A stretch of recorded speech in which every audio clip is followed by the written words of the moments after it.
In today's video, I'm going to teach you how to open Microsoft Word in safe mode using your Windows search engine, a simple and effective way to troubleshoot issues with Word. Let's get started. First, you'll want to go to your Windows search bar, a handy feature located on your taskbar. If you're new to this, it's typically represented by a magnifying glass icon. Click on it, and in the search field, type the word run. What this does is bring up the run command, a useful Windows tool for accessing settings, files, or programs quickly. Once the Run app appears in your search results, click on it to open the Run dialog box. This is where we can input commands directly and efficiently bypass some of the typical navigation steps. Think of it as your shortcut to achieving specific tasks on your computer. Now with the Run dialog box open, type WinWord/safe into the box.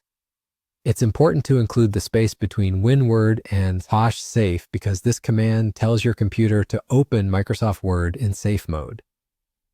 Safe mode is like a diagnostic environment for Word. It allows you to run the program without any add-ins or customization that might be causing issues. It's a clean slate, so to speak, and it helps identify if the problem you're experiencing is due to an extension or feature you typically use. After entering WinWord/safe, click OK. This will initiate the command, and you should see Microsoft Word start to open. Now, since it's in safe mode, Word will look and feel slightly different. For starters, you might notice some custom features or styles you typically use are missing.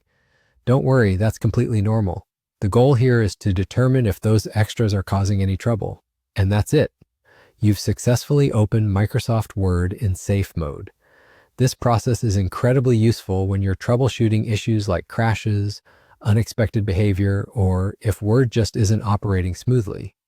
If Word functions correctly in safe mode, you'll know the issue is likely due to a third-party add-in or a specific customization. Remember, the steps we covered today can be applied whenever you need to run diagnostics or fix problems with your Word application. Having this tool in your back pocket can save you a lot of time and make your computer experience much smoother.